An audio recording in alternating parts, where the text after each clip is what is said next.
अस्सलाम वालेकुम वीवर्स। आज आपके साथ कड़ी पकौड़ा की रेसिपी शेयर करूंगी जो हर घर की फेवरेट होती है, हर घर में मकबूल होती है। तो इस रेसिपी को शुरू करने के लिए हम पढ़ लेते हैं बिस्मिल्लाहिर्रहमानिर्रहीम। यहाँ मैंने ली है चाटी की लस्सी। मैंने आपको मक्खन और घी बनाने का तरीका बताया था, तो बस उसी में से लस्सी जो है बच गई थी, तो मैंने उसकी कड़ी बना ली है। मलाई को जमा किया, उसका दही बना लिया था और उसमें से भी मक्खन निकाल के घी भी निकाल लिया था। तो ये जो लस्सी बच गई थी ना, इसमें मैंने 2 कप बेसन ऐड किया है। इसको अच्छे से छलनी की मदद से छान लेंगे। इसके जो लम्स हैं ना, ये जो गुठलियाँ हैं, ये ख़त्म होनी चाहिए। ये देखें, इस तरह से अच्छे से छान लेंगे। और इसके बाद जो है ना, आप विस्क की मदद से या मदानी की मदद से या हाथ की मदद से इसको बेसन को जो है ना अच्छे से इसमें मिक्स कर लें। मैं हाथ की मदद से ही कर रही हूँ क्योंकि हाथ की मदद से ना ये बहुत अच्छे से मिक्स हो जाएगा। इसकी साइडों पे जो मक्खन है, जो चिपका हुआ मक्खन है, वो हम उतार लेंगे ताकि ये मक्खन भी हमारी कड़ी में शामिल हो जाए। लस्सी के ऊपर से मैंने एक्स्ट्रा जो पानी है वो निकाल लिया था, इसको हम बाद में ही शामिल करेंगे कड़ी के अंदर।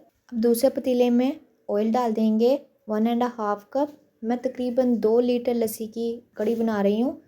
अब इसमें ज़ीरा 1 टेबल स्पून और 2 ये तेज़ पत्ते मैंने इसमें ऐड किए हैं। इसका तड़का बना लूँगी। इसके बाद इसमें जो है ना प्याज ऐड किया है मैंने, बारीक कटा हुआ प्याज है। लहसुन अदरक का पेस्ट शामिल कर देंगे। इन तीनों चीज़ों को अच्छे से भून लेंगे। ये बहुत मज़ेदार बनती है। मैं ऐसे ही बनाती हूँ, हमारे घर में ऐसे ही बनती है। आप किस तरह से बनाते हैं मुझे ज़रूर बताइएगा। अब ये जो मैंने लस्सी का पानी ऊपर से उतारा था, यही इसमें ऐड किया है ताकि प्याज जो है उसका कलर निकल आए। और ये टमाटर ऐड किए हैं मैंने इसमें चॉप। अब इसमें रेड चिली पाउडर ऐड किया है। ऑलमोस्ट 4 टेबल स्पून मैंने चिली पाउडर ऐड किया है। और अब नमक ऐड कर देंगे। 2 टेबल स्पून मैंने नमक ऐड किया है और इसको अच्छे से जो है ना मिक्स कर लेंगे। मिर्चों को अच्छे से भून लेंगे। और ये देखें, अब इसमें मैं हल्दी ऐड कर रही हूँ। 2 टीस्पून के करीब मैंने हल्दी ऐड की है। और ये देखें, ज़बरदस्त सा हमारा जो मसाला है ना वो तैयार हो गया है। अब मैंने जो बेसन और लस्सी का मिक्सचर बना के रखा था, वो अब मैंने इसमें ऐड कर दिया है मसाले में। और इसको अच्छे से जो है ना हम 5 से 10 मिनट पकाएंगे मसाले के साथ। अब मैंने उसी पतीले में खंगाल डाल दिया है, पानी डाला है ताकि हम उसको खंगाल लें। और बाकी का जो पानी है वो भी मैंने इसमें ऐड कर दिया है। अब ये देखें, माशाल्लाह हमारी जो कड़ी है वो आहिस्ता आहिस्ता पकेगी। इसमें उबाल आएंगे और ये देखें, जो इसकी ये सफ़ेदी है ये ख़त्म होने लग जाएगी और ये थिक होने लग जाएगी। तो इसका मतलब होगा कि हमारी कड़ी जो है वो तैयार हो गई है। अब ये देखें, एक साइड से इसमें उबाल आ गया है। आपने ये जो चम्मच है ना, ये पतीले के ऊपर ही रखना है ताकि अगर आपकी नज़र इधर उधर हो, ध्यान इधर उधर हो, तो आपकी जो लस्सी है वो उबल कर बाहर ना आए। फ्लेम को आपने लो टू मीडियम पे ही रखना है। अब दूसरी तरफ हम पकौड़ों का मसाला तैयार कर लेते हैं। 1.5 कप बेसन में मैंने प्याज, हरा धनिया, हरी मिर्चें ऐड कर दी हैं। प्याज बहुत बारीक काट के डालना है।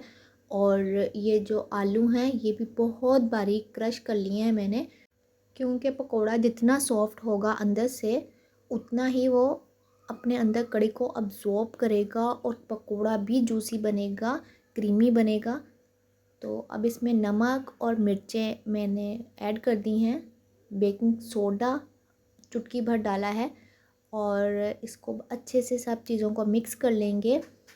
पहले ऐसे ही मिक्स करेंगे अच्छे से, फिर उसके बाद पानी ऐड करेंगे। पानी को थोड़ा थोड़ा करके ऐड करेंगे, लेकिन पानी ज़रूर ऐड करना है। हमने इसके ही मॉइस्चर में, वेजिटेबल्स की मॉइस्चर में बेसन को नहीं घोलना बल्कि पानी में घोलना है। और इसके बाद साबुत धनिया ऐड कर दिया है मैंने। ये मुझे पकौड़ों में बहुत मज़े का लगता है। आपको लगता है या नहीं, कमेंट सेक्शन में ज़रूर बताइएगा। तो अब इसको सबको अच्छे से मिक्स कर दिया है। ये देखिए, दूसरी तरफ कड़ी जो है वो भी हमारी बिल्कुल तैयार होने की पोजीशन में है। इसमें मैंने हरी मिर्चें काट कर डाल दी हैं। ये देखें, एक तरफ घी इकट्ठा हो रहा है और दूसरी तरफ से ऐसे उबाल आई जा रहा था।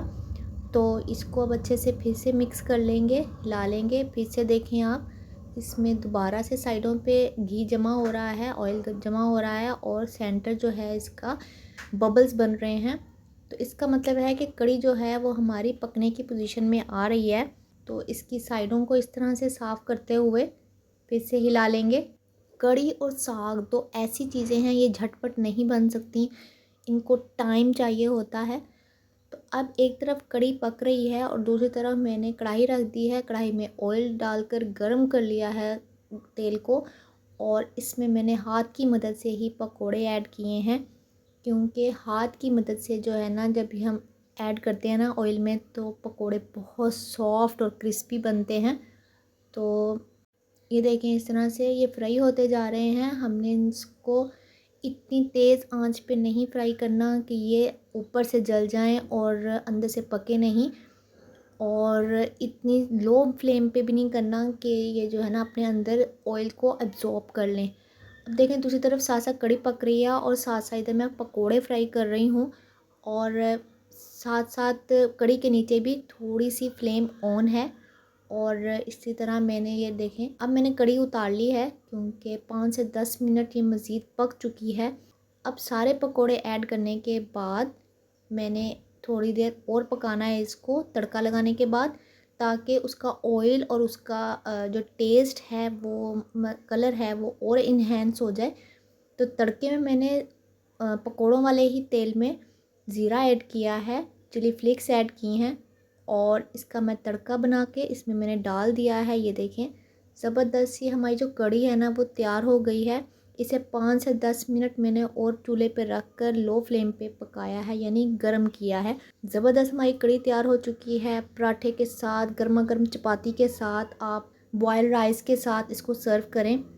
माशाल्लाह कढ़ी का टेक्सचर जो है बहुत क्रीमी है और पकोड़े अंदर से माशाल्लाह बहुत जूसी हैं। वीडियो पसंद आई हो तो वीडियो को लाइक शेयर सब्सक्राइब ज़रूर कर दीजिएगा, और मुझे कमेंट सेक्शन में ज़रूर बताइएगा कि आप मेरा ये मेथड कैसा लगा। तो इंशाल्लाह हम दोबारा मिलेंगे एक नई वीडियो के साथ, एक नई रेसिपी के साथ, और अच्छी अच्छी बातों के साथ। Be positive, be healthy, be happy. See you soon इंशाल्लाह। टिल देन, अल्लाह हाफिज़।